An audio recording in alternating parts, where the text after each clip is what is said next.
Let me just get my screen share going here. All right, let's get started with our classroom tour here. So the first thing I'm going to show you is our classes tab. So as you can see, I've got my photo and my name here. You can click these at any time to change them. On the left-hand side, there's a list of all of my classrooms. It tells me the name of the classroom and how many students are in each one. I have a button to add a new classroom and then also a button to import from some other services, as well as a button to set up colleagues, which is another way to share students.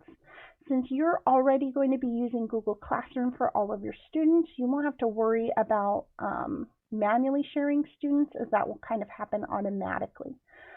I'm going to show you one classroom here. They all look about the same regardless of how you created them or how you import them. However, if you are connected through a third-party service, this info up here isn't going to be as helpful for you. So we're going to kind of skip that today. The two things that you do want to know is about the private function and the delete function. So the private function allows you to either set it up so that students can find your classroom via a link that you send them, which is this classroom URL. As you can see, it says not available because classroom is private, or through this QR code, which is basically another form of that same URL. Right now I have mine set to private. So that means that when students are logged in, they will see that they are in a classroom, but they won't be able to see each other, and they won't be able to log in from a classroom page. They'll each have to use their own unique login.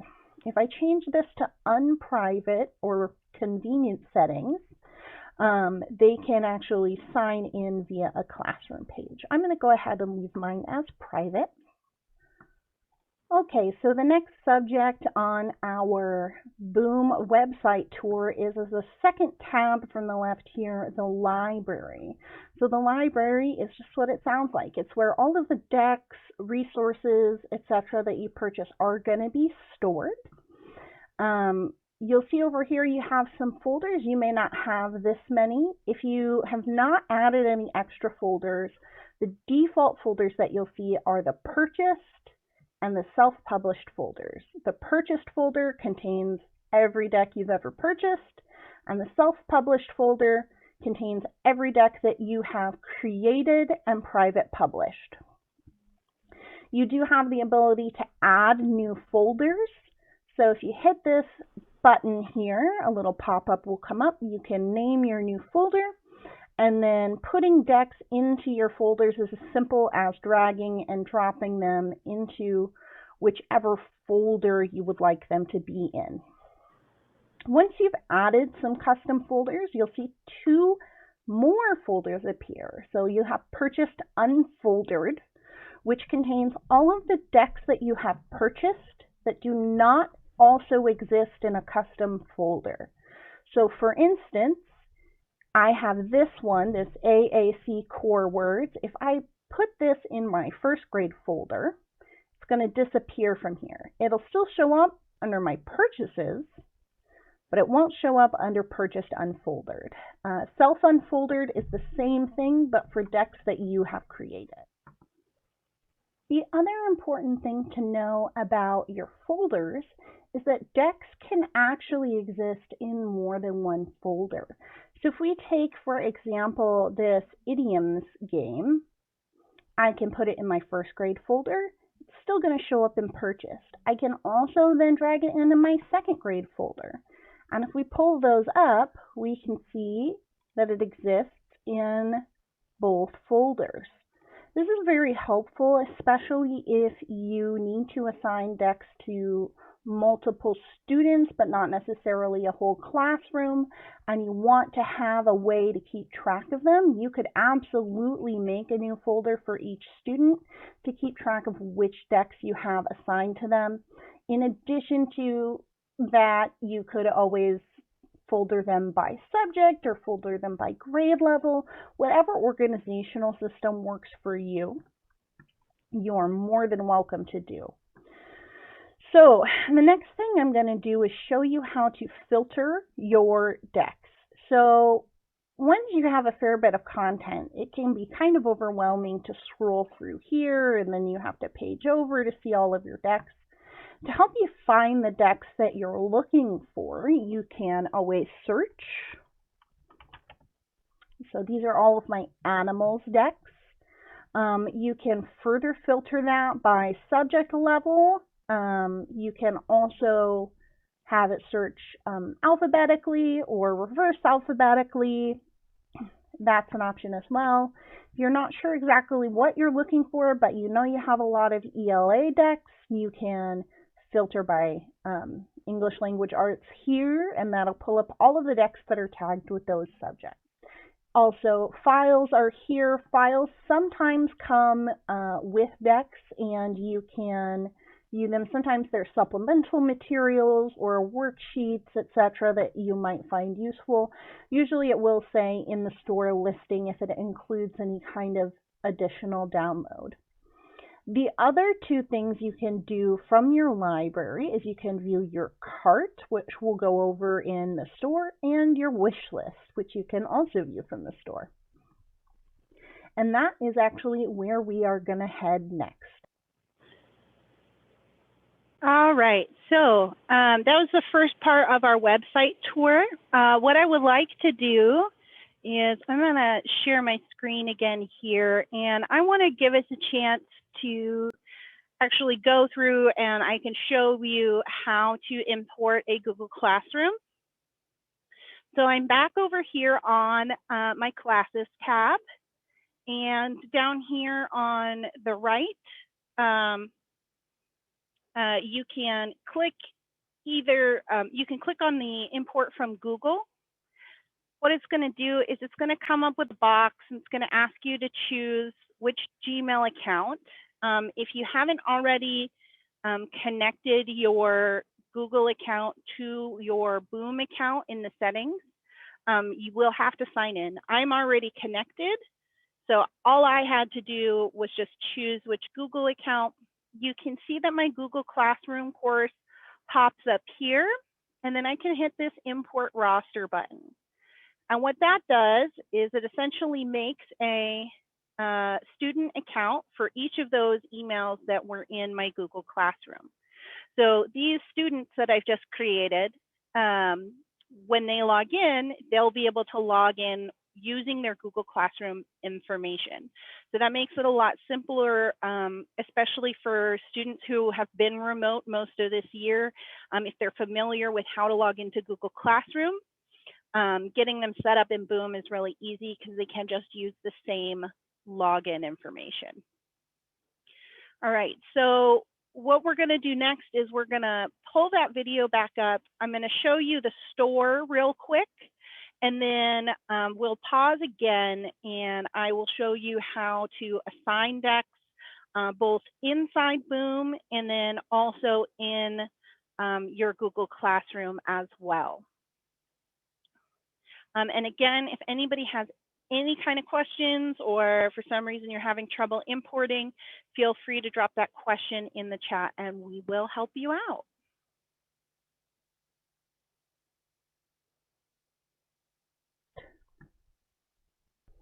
All right, here we are in our store. I just clicked this tab at the top here. By default, it takes you to our featured page. We have different authors and decks that we feature every month, usually based on a theme or a holiday. March is Women's History Month, so you can see that we have a lot of that type of content here. You can also view featured bundles, our top selling premium decks, our top free decks, and some of our most active authors. A couple more things you can do from this page, so you'll be able to see how many points you have. You will also be able to find free content. If you click this button, it takes you to a search page where everything is sorted from price low to high. You can buy points from this page as well. Since your accounts are being covered by your school, you may want to talk with your administrator before buying points on your own. You can use this search bar to start a search right away. and you'll be able to filter by grade level and subject, which I'll show you here in a second. The Authors tab over here will let you search for authors. You can search by name, and you can also just search for authors who are covering the grades that you're teaching. So if you're teaching a combined 5th and 6th grade, you can search for authors that specialize in those grade levels. Okay, so here we are on our Decks tab, and we can see that by default, it sorts by newest first. So it's always going to show you the newest content first if you haven't put any kind of search terms in. Since this is Women's History Month, I think I do want to do a segment on women in STEM, and I think I would like to find some decks about Marie Curie. And if I type in that search term, you'll see that our sort has changed to relevance. The other thing we can do here is we can filter by grade level. So let's say I am teaching 4th grade. So I want to make sure that the activity that I'm assigning is going to be at that grade level. So we've got it narrowed down quite a bit here. We could narrow it down even more if this was a more general subject by using some of these other filters here. But I think that this is a good selection. So let's just take a look at this first deck here. So we have Marie Curie Comprehension Activity. And you can see on here the author name, the price, we can see what subject it's covering, which grade levels it's targeted towards, and how many cards are in the deck. There's a few things we can do from this page other than buy now, which will add the deck directly to your library. One thing we can do is add it to our wish list. We went over how to view your wish list from your library. But you can also view it from here, and I'll show you how in just one moment. The other thing we could do is just go ahead and add this directly to our cart. That way I can check out all of the items that I've been looking at all at the same time. If we want to view our cart or our wish list, we can go up here to the corner and we'll see how many points we have. We can see that same menu to purchase more points if needed. We can see that these are the decks that I have in my cart, and these are the decks that are on my wish list. If I wanted to, I can go ahead and add this Marie Curie deck that I added to my wish list. I can move it to my cart. What I'm actually going to do is just hit this Buy Now button, though, which will add this deck straight to my library and then will allow me to assign that deck to my students. A couple more things about the store before we move on to our settings. We do have resources in here aside from just the decks themselves. You can also purchase images in the store to use in your boom decks, and we also have a selection of fonts that are compatible with boom decks, and there's also some supplementary files that are available for various subjects and grade levels. All right, now we are going to head to our settings.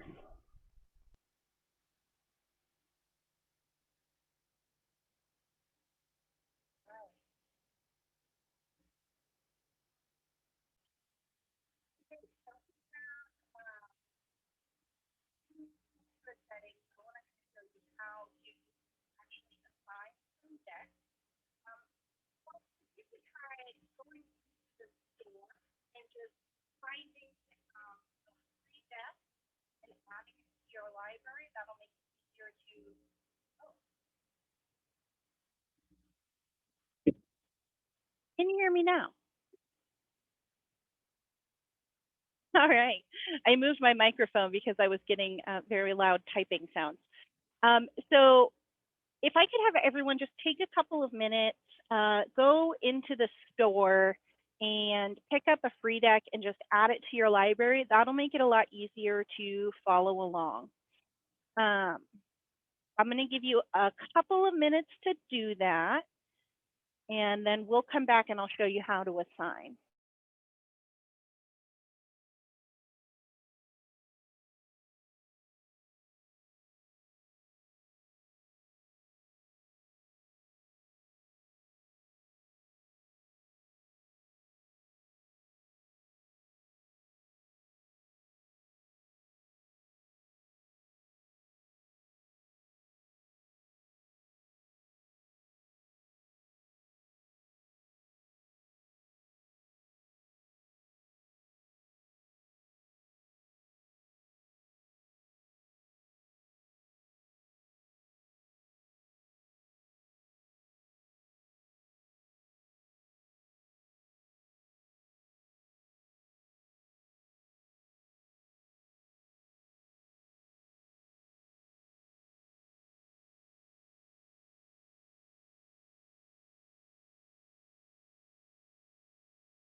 All right, so let's get started with actually making some assignments here.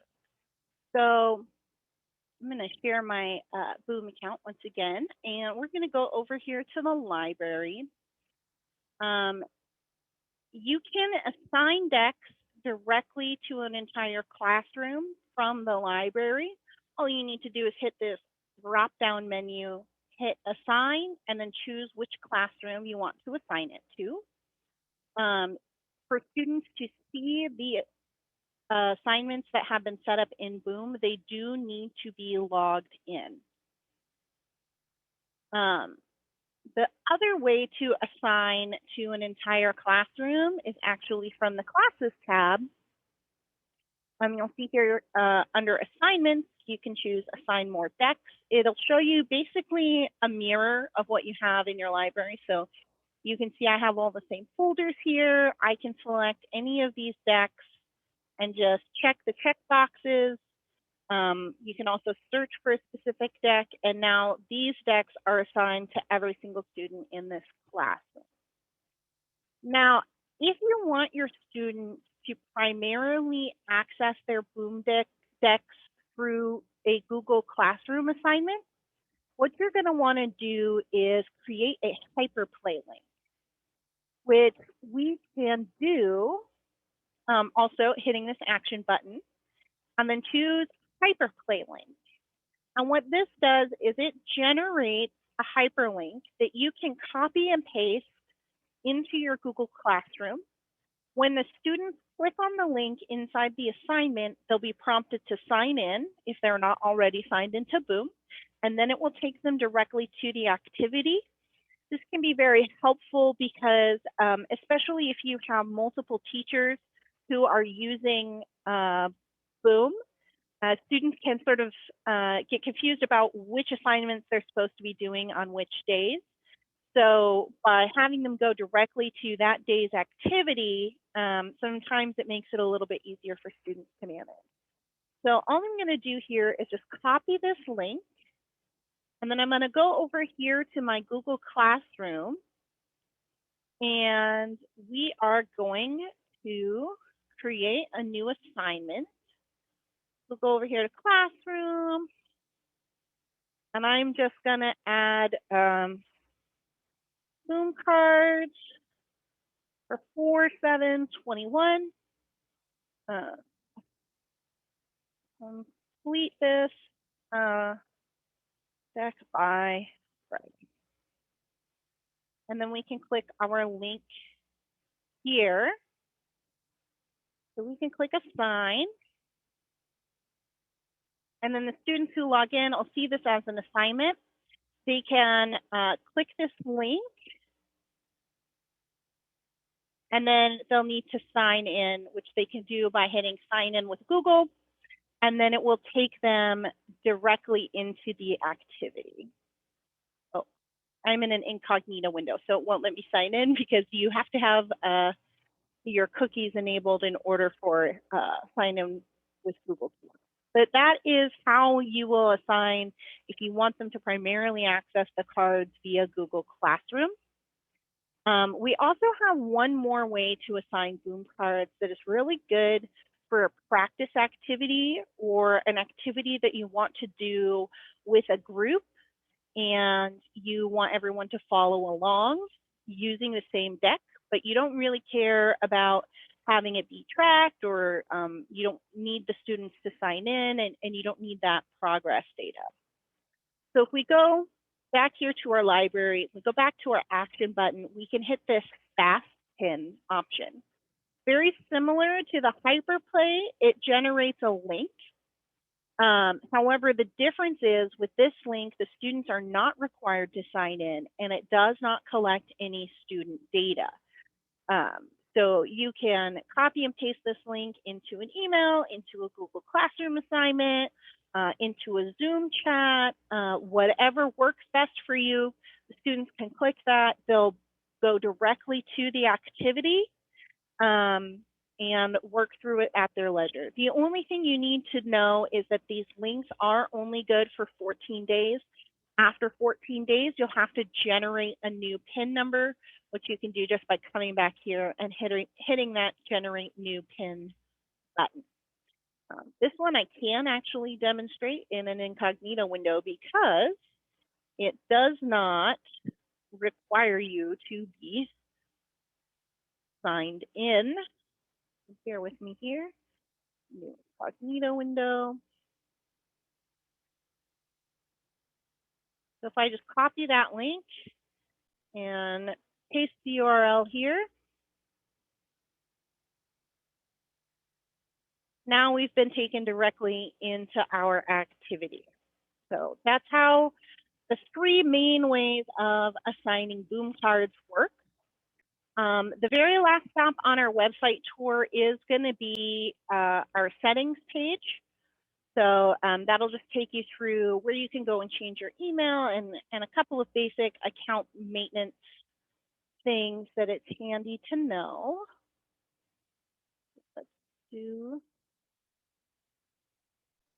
again.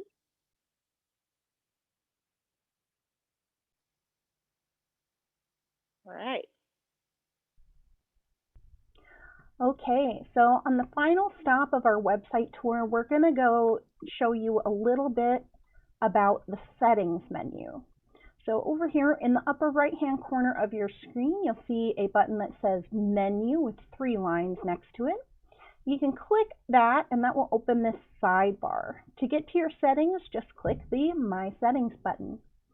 On the Account tab, you'll see a place that shows your user ID. Your user ID is your unique account ID. We highly recommend that you send us your user ID when requesting help, as it does help us locate your account faster. There's also a place for you to put in a username. By default, you don't have a username, but you will need to create a username in order to share decks that you have created with your colleagues. A username can be pretty much anything that is not already a username within Boom. You can also change your password from here, as well as connect some of our third-party services that will enable you to log in with Google, Microsoft, or Clever. The other tab that you'll be using a lot is this membership information tab. This will tell you your expiration date, your membership level, how many points you have, and this is also where you will come to find a record of what you have purchased on Boom. You can enter in your billing address if that's something you need to do. The social tab is also a pretty cool place. If you find an author that you really like, you can actually follow them from the store tab and they will appear here. So you can go and look and see if they have any new content that you might be looking to use. One more thing you can do from the settings, I'm going to jump back to the Accounts tab for a moment. This button here is pretty handy, Other Device Logout. What this does is it will log you out of all other computers where you are signed in with Boom. So What that means is if, say, you lose your phone or you have to get a new computer and you want to make sure that you're not still logged in anywhere else, or let's say you have to change your password, you can hit this button in order to automatically log out all other devices. So that is a rarely used but pretty handy feature here in the settings.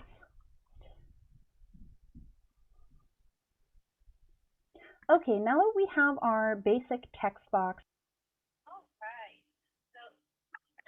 All right, so this part jumps a little bit ahead, so I'm going to kind of fill in some of the blanks here. We're going to talk about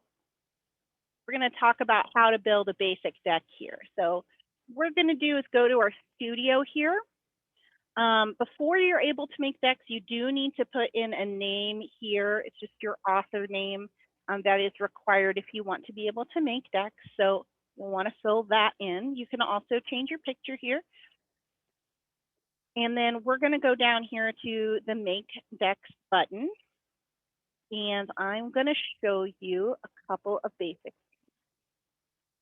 So here is what a completely blank deck looks like. And the first thing I want to go over is the template card. So the template card is going to be your best friend when it comes to making decks. And that's because anything that you put on this template card is automatically duplicated to every other card that you add. You can edit those individual elements on those other cards, and you can also add stuff and delete stuff off of those other cards. But if there's something like a question format or something of that nature that you want to have show up on every card, it's a really, really good idea to put it on the template. So the first thing we're going to add to our template card is going to be our background. And we're going to do that by going over here to the right-hand side, and we are going to choose under background, we're going to click this background image button. You can see that my image library pops up here. You can add images on the previous screen where we were in the studio. There's a manage images button. And you can also drag and drop items into this window, or you can hit this upload button to choose individual items from your computer. I'm going to go to my backgrounds, and I'm just going to choose this blue boom background. All right. So there are two other basic elements. The next element is going to be a text box, which I'm not going to actually put on my template card. I'm just going to put it on my first card. But if I know that I want to have some kind of text header on every card, it's a good idea to put it on the template card. So I just went and selected this first card here. I'm going to drag this basic text box over. You can see that I can resize the box. The text automatically wraps and unwraps itself. I can double click and highlight it if I want to type over the default text. And up here is where we can change our font, we can change our letter size, we can bold, italicize, all that, all of those basic text functions we can do up here. So we can put in our question, which was, which word starts with the letter A?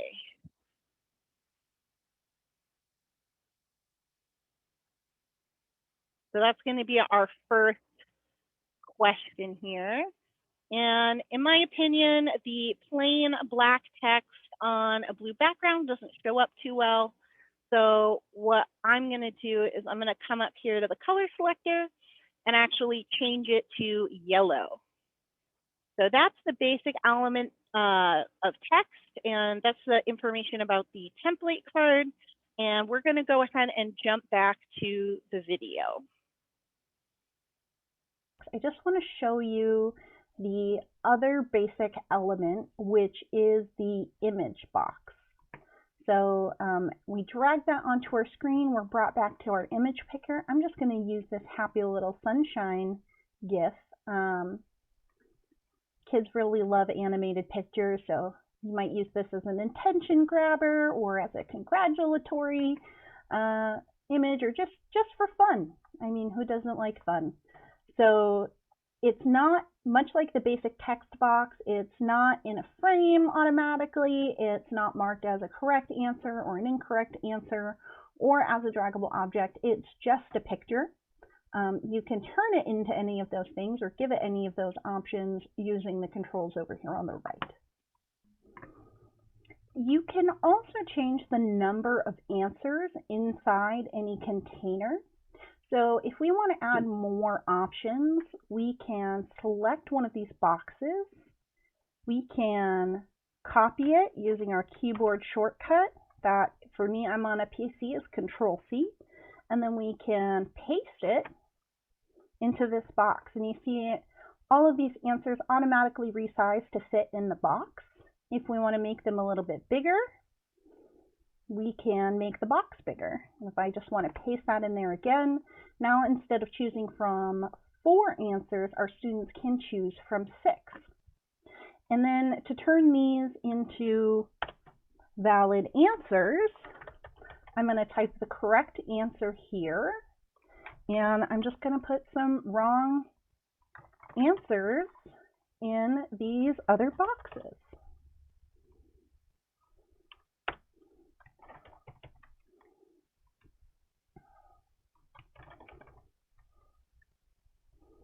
Now we can go to preview and kind of see how this looks for the student. So I'm going to go up here to the top of my screen and click preview. So we can see our slide here with our 6 possible answers randomized, because we didn't uncheck that option. And I'll show you how to do that when we go back to the deck editor. So we have here all 6 of our answers, and if I choose, let's say, a wrong answer, let's see what happens. So boom tells us that that's the incorrect answer. If I hit the right one, we get the happy ding, and it takes us to the next slide. So we know that that question, at least, is working correctly. If for some reason I didn't want these answers to automatically randomize into different positions, we can change that from the menu. So I'm going to select this handle, which selects all of the answers, as opposed to clicking these smaller handles, which only select that box. I want to select all of these. And down here on the bottom, we have this box that you can uncheck if you don't want your answers to randomize. So if we uncheck that box and then go back to preview, we can see that our answers appear in exactly the order that they do in the editor. So that is an option. Okay, well, so looking at this, maybe what we want to do is change the style a little bit, because this is kind of plain looking. It's a little bit stark with the super bright background and the super plain text box. So once again, we're going to click this box here, and down in the left-hand corner, I'm going to click this in the background section. I'm going to click this color selector, and I'm going to change our background to transparent. So now we can see that the frame that was holding all of our answers now shows us the same color as the background, because it's not set to a different color. We could also change it if we wanted to have more contrast. So if I wanted to change the box to be yellow, just like my questions, I could do that too. But I'm going to leave this as transparent. And then we can actually do the same thing for each of our individual answers. So for this one, I am going to also change it to transparent. I'm going to do the same thing with all of my questions, or rather all of my answers. So now let's see what that looks like. So we can close this color selector, go back to preview. So now we just have the words in a black outline. You can also get rid of this outline. So we go back to the deck editor to get rid of this outline. We're going to do the same kind of thing. We're going to select our item, right? And instead of background, we're going to click border. And then we can see the color here is set to black. we can change that to transparent as well. And now we don't have a big black border around all of our answers. Okay, so we're going to do the same thing with each of our inner answers.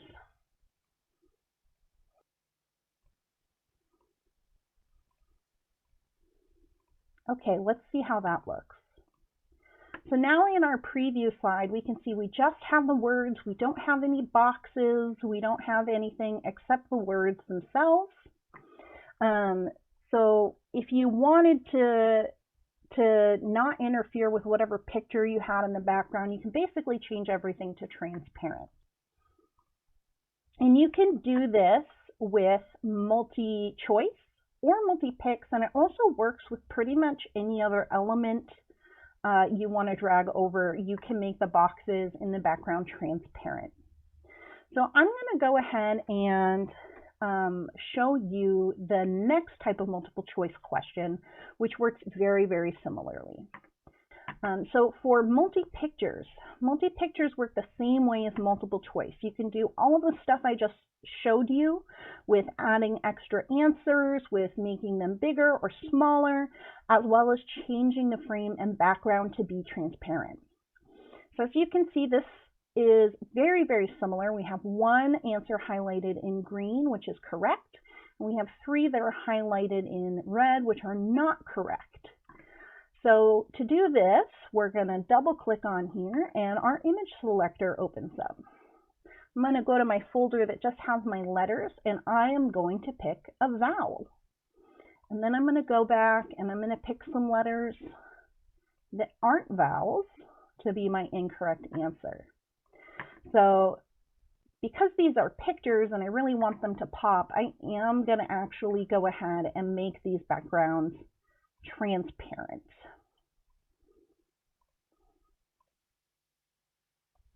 All right, let's take a look in preview. I'm just going to click the correct answer and we're taken to the next slide. So we know that works. So that is multiple choice and multi-picks, which is probably the most common type of question that's used. Okay, so I have my question set up here and I have all of my images.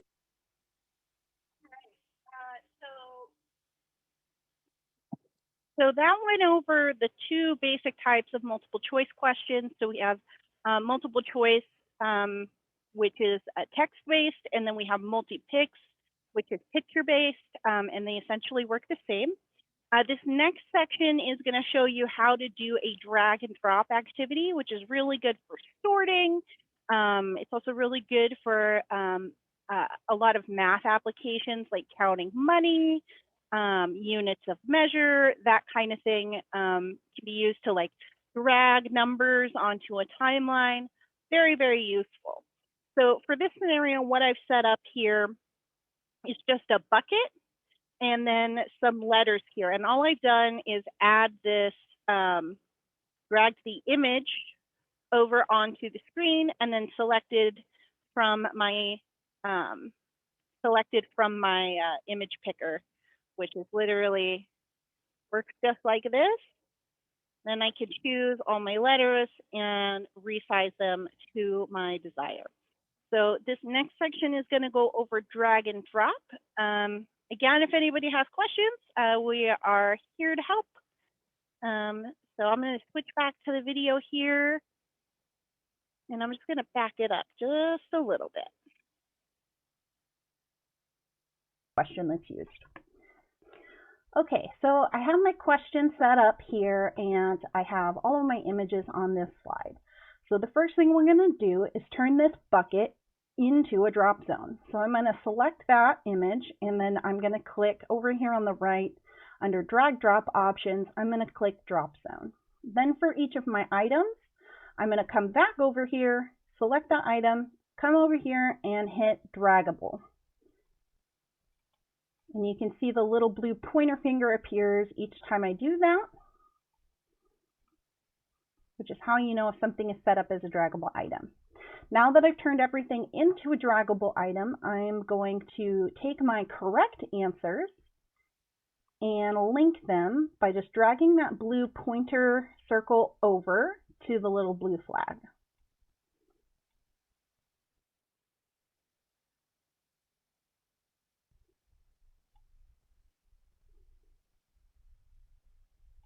Now all of my correct answers are linked to the bucket.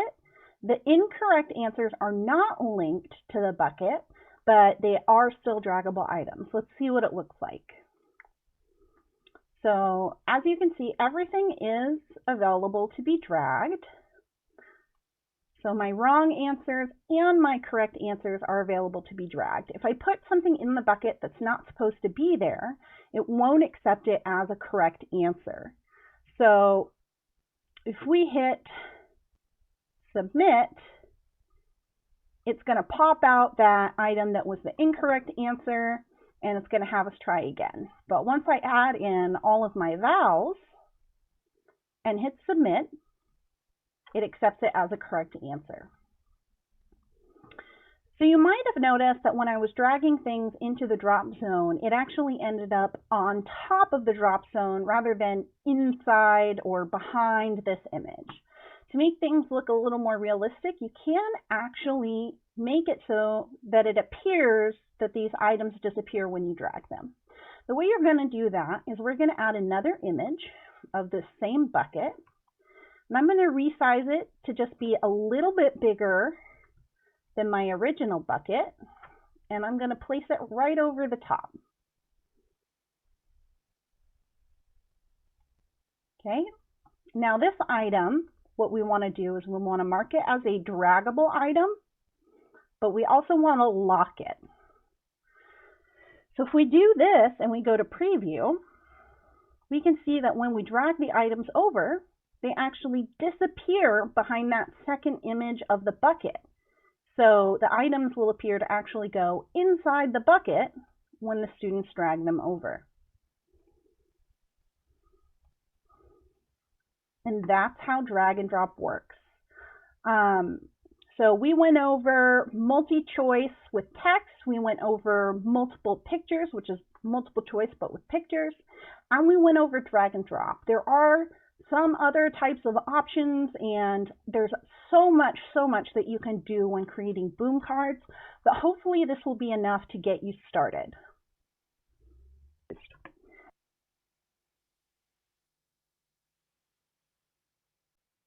All right, so that was our section on creating boom cards.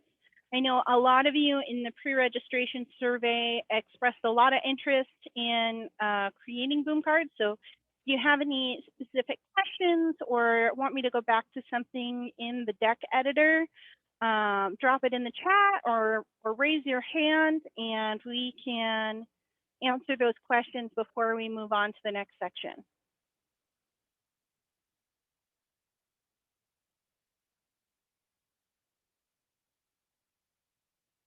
All right, I'm not seeing any hands here. So the next thing we're going to go over,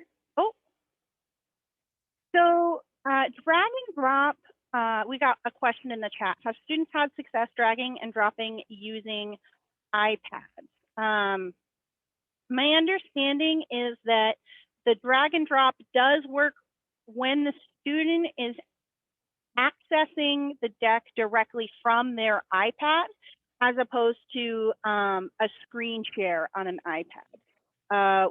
If you are pulling up the assignment on your side and then sharing your screen with the student, that drag and drop can be a little bit finicky and sometimes just not want to work. But if they're opening the assignment from their side, like from a Google Classroom link or from a fast play link that you sent them, or they log into Boom and just open that deck, they shouldn't have any problems with drag and drop. Most iPad issues can be resolved by simply updating the software on the iPad. And we do have an FAQ in our knowledge base specifically on how to do that, which does solve 99% of iPad problems. Right, so the next section we're going to move to here, if I don't see any more hands, is going to be for reports. And this is going to be a very brief overview. We've got about 10 minutes left in our session here, though I am happy to stay and answer more questions, though I know teachers are always very busy. All right, so I've come over here to the Reports tab, and what we are seeing here is that it's not showing any data. The reason it's not showing any data is because this version of the report only shows data for the last 7 days. So if you know that you've assigned boom cards this week, what you'll see is next to each of your classrooms, there will be a number. That number tells you how many times, how many plays in total across all of your decks for that particular classroom. Since I don't have any data from this week, what I'm going to do is go over here to older reports. So the selector here looks different than it does on the other page, but the data that it generates is going to be the same whether you're in this view for recent reports or this view for older reports. So I'm going to select my classroom that I know has data, and I'm going to go to my currently assigned decks, and I'm going to choose one that I know has data. And we'll take a look, and I'll kind of go over what everything means. So I hope everybody can see that okay. So we can see that Christine played this deck. It tells you when the last login was, and when the last, I believe that's the last login, not necessarily the last play. But over here is the data that the report generates. So this plays has 2 numbers. So it has 1.0 in the large number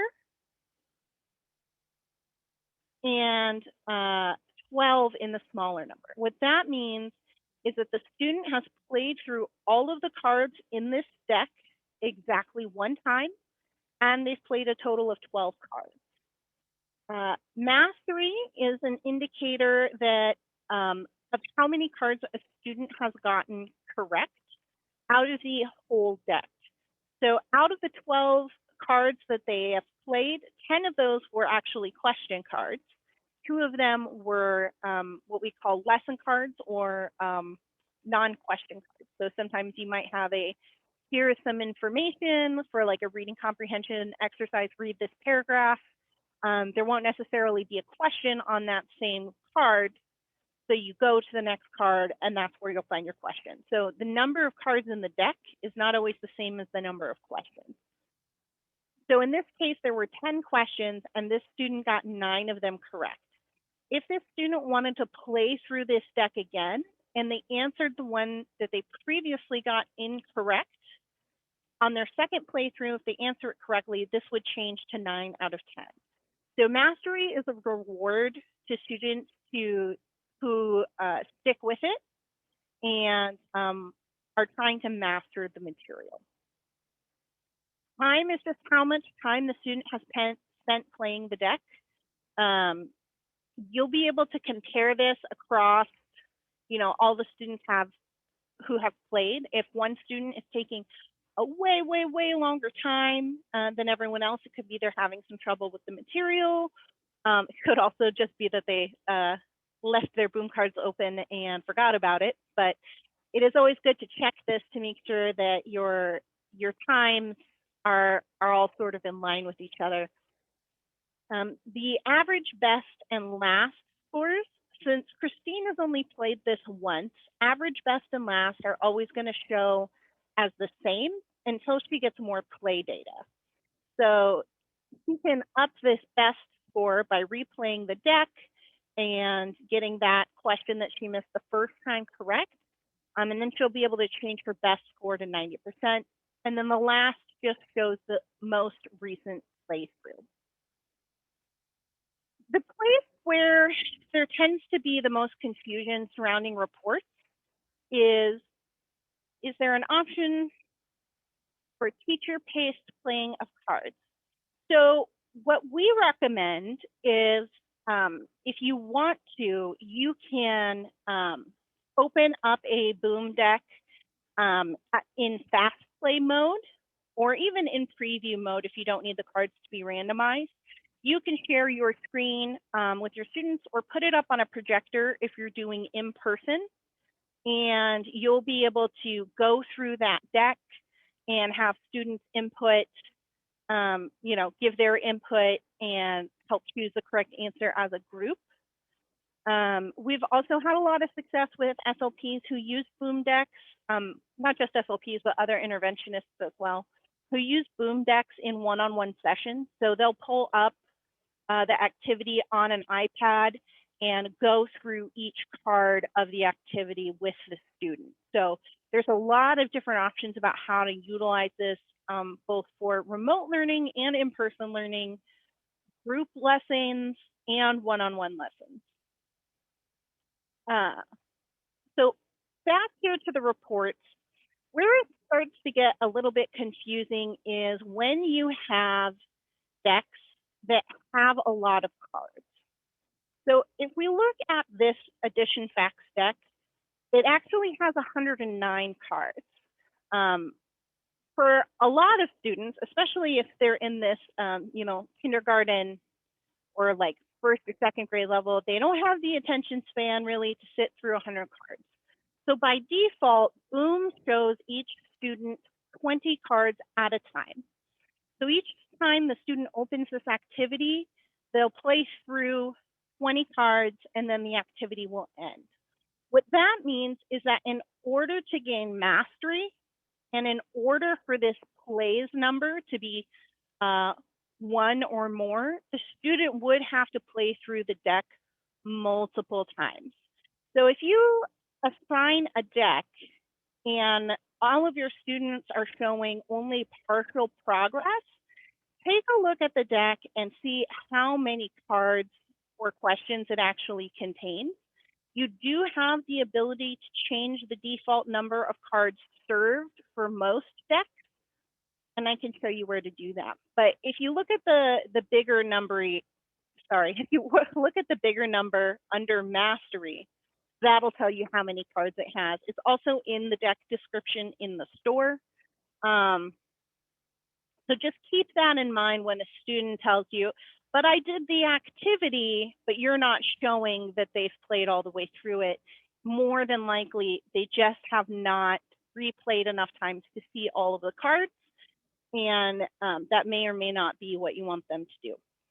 So if we want to go back here to our library, I can show you how to set up that custom play so that you can serve them more or fewer cards. So this is that same deck that I showed you on the report section that has over 100 cards. If we go to our action button and we hit this custom play settings, this window pops up. This allows multiple plays, and the number of cards per play is set to default. So default is 20. So if I want them to play through at least half of these flashcards, I could change it to 50. If I only want them to do 10 at a time, I can change it to 10. And then the next time a student opens that assignment, they'll be served that particular number of cards. Please note that if you change the number of cards that are assigned and students have already played through that deck, it can do some funky things with the reports. There is a way to delete report data, but that's a more advanced feature. But if you're curious about that, you can find that in our FAQs and our knowledge base. So it looks like we are just about at an hour. We're about 1 minute over. I'm going to stop sharing my screen here, and I'm going to drop that survey link in the chat. If anybody has any questions, I'm going to hang out here for about 5-10 minutes. If you have more questions, I'm happy to answer them. Though if you have other meetings or stuff planned today, that is also totally understandable.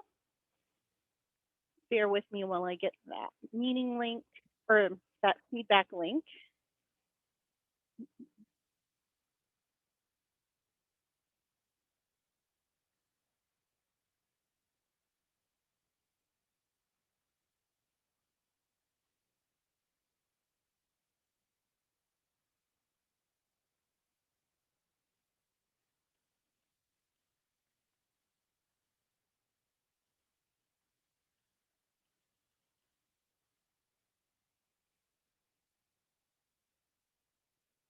All right.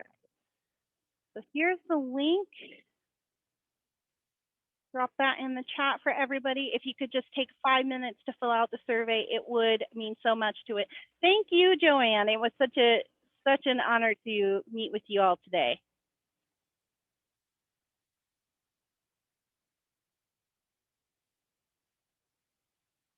Thank you, Christine. Also, if anybody does need help after this, if you're still confused about something or something's just not quite working right, you can always submit a help ticket just by emailing help@boomlearning.com. You can also access our, I know I said I was going to stop sharing my screen, but I want to show you this real quick. You can also access by help by using this help widget down here. So you can search our FAQs, and then if you can't find it, there's an option to submit a ticket as well. We're really excited to have all of you, Shira. We love Boom, and we think it's a great tool. And it's so flexible because it can be used in so many different ways.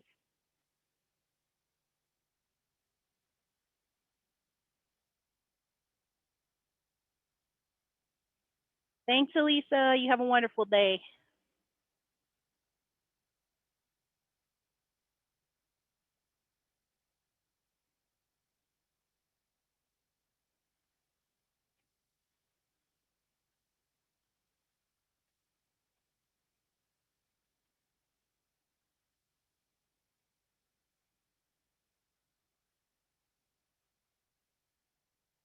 If you do have authentication errors with your Google account and it's just acting really weird, what you want to make sure is that you're allowing cookies, and also give it a try from a different browser. So if you're using Chrome, switch over to Firefox or Edge and see if you're still having the same issue.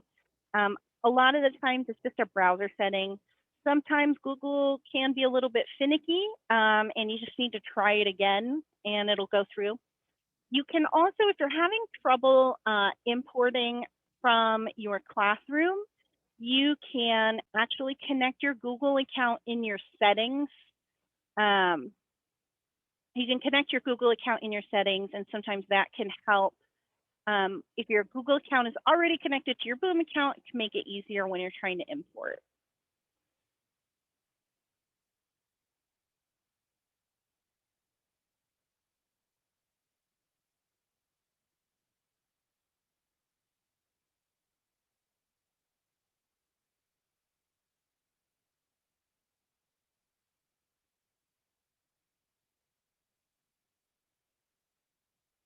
Right.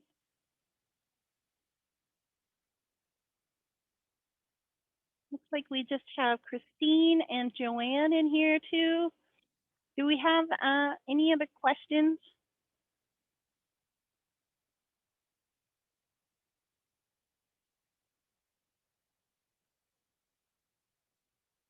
All right. Bye, Joanne. Thank you.